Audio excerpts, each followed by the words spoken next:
শুভ দুপুর গাইস। আজকে একটা মাছ আমি ভাজি করব। এই এক পিস মাছ পড়েছে 300 থেকে 350 টাকা। তো এবার বুঝেন আমরা কোন দেশে বাস করছি।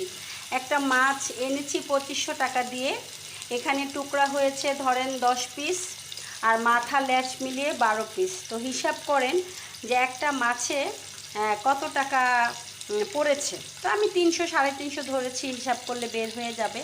তো আমরা বাঙালিরা এই দেশের থেকে কি খাবো বলেন? একটা মাছের পিসের যদি মূল্য হয় 300 350 টাকা, আমরা কি খাবো বলেন? তো সেই জন্য আপনাদের সাথে আজকে একটু গল্প করছি। এই হলো আমাদের বাংলাদেশ, যে আমরা এত টাকা দিয়ে মাছ খাচ্ছি, তাও আবার আমাদের দেশীয় মাছ।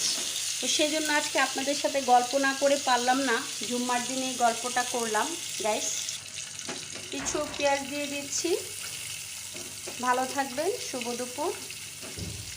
ইলিশ মাছটা ভাজা হয়ে গিয়েছে, এখন আমি পেঁয়াজটা উঠিয়ে নিব গরম ভাতের সাথে খাওয়ার জন্য।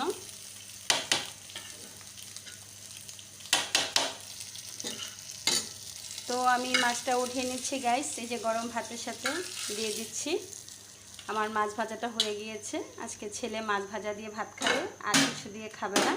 তো আপনাদের সাথে শেয়ার করলাম। শুভ দুপুর, জুম্মা মোবারক, ভালো থাকবেন। আমার রেসিপি কেমন হয়েছে অবশ্যই জানাবেন, তাও আবার ইলিশ মাছের রেসিপি। ভালো লাগলে ছোট করে কমেন্ট করবেন, সাবস্ক্রাইব করবেন। শুভ দুপুর।